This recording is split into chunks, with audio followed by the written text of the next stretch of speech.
Welcome to another edition of How to Fix It Yourself with Dave and Dave. Today we're working on the 2001 Pathfinder. We've done a number of videos with the Pathfinder. The brakes have been sounding weird on the back, and they don't sound like a normal worn out brake. And so I'm concerned about what's really going on in there.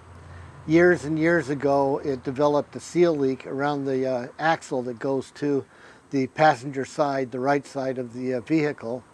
So I've just pulled the cap off, and sure enough, you can see in there that it looks kind of gummy and like it's had some kind of oil in there that's gotten hot and kind of messed things up in there. So I think we've got an axle leak problem again, but we're going to go ahead and pull the wheel and take a look at it, and then we'll decide whether or not we'll pull that axle and replace the seal, or whether we're going to take it somewhere else to have them pull the axle, if that's what it really is. So let's go ahead and get started. I've got the car jacked up. I'm going to pull the wheel and then put the jack stands underneath the axle where it's a little easier to get there. And because we're not going to be underneath the car, I don't need to have the jack stands on quite yet. But as always, whenever you're really working on the car with it up in the air, you really want to have jack stands and chocks on your car. All right, let's go ahead and pull this wheel and pull off the hub. Now on the Pathfinder, I don't remember exactly what year it was, but up until like 2004, I think it was, that they used drum brakes on the back instead of disc brakes. So clearly if it was disc brakes, it would be an easier job.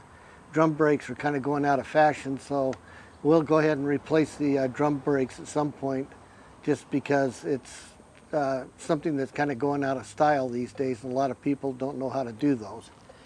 So here we go. So it takes a 21mm socket to take it off. So we're just going to go ahead and pound those off of there.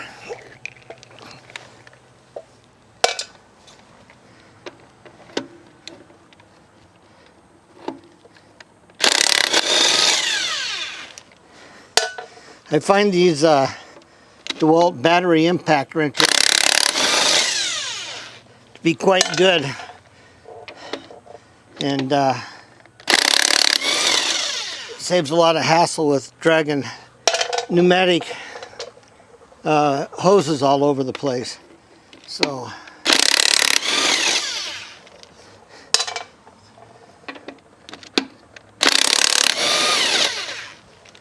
all right.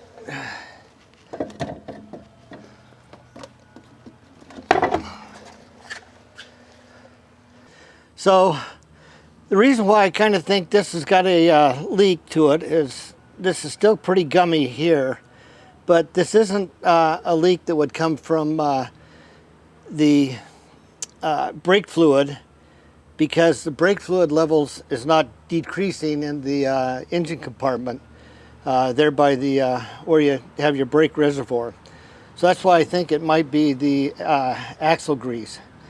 So at this point, before we go any further, I'm going to get the jack stand underneath this axle, and then we'll go ahead and pull this off of here, and we'll go from there. All right, so there's a couple of ways of taking this off. I'm just going to try and wiggle it off, and that works a lot of the time. They do have some bolt holes here and here. The idea is that you can use these to go into a plate on the inside and pry the thing off. So let's see how lucky I am. Yep, I'm going to get it off. But that's what these two holes are for.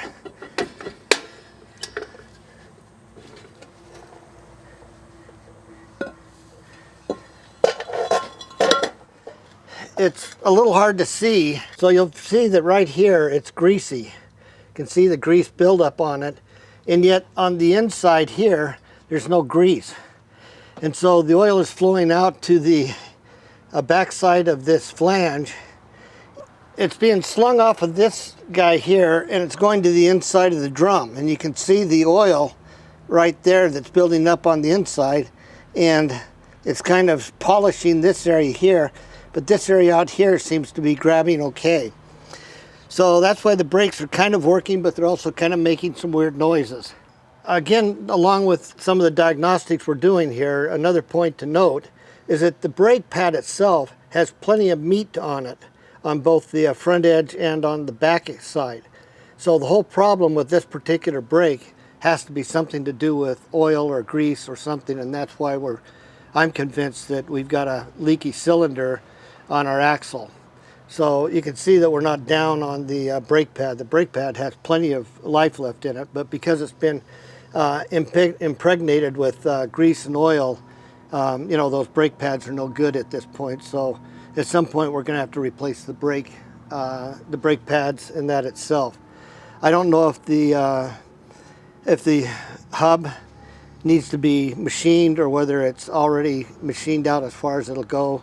That's something that we'll have to measure as we get further in. But the first thing we've got to take care of is this axle and make sure it's taken care of.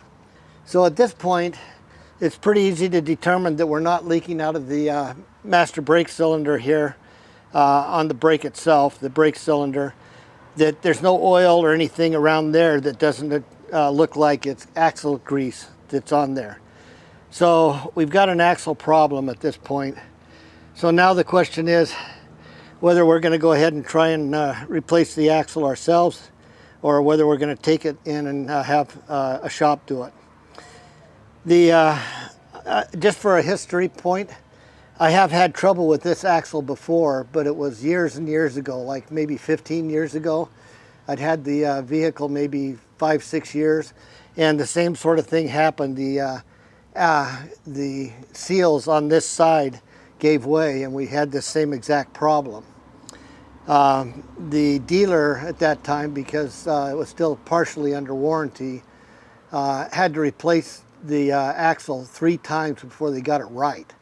So this isn't necessarily a trivial item, and that's why I'm not sure that I want to tackle it directly, because you have to get into the whole axle assembly and pull the whole thing out, and that's a bit of a chore to get all that done. So we've now done the diagnostics on it. We're going to go take and do a little research in the I've got the factory repair manual for this car. Take a look and see what they say about pulling the axle, and then I'll see if we want to just take it into one of the local mechanics to have them take care of it.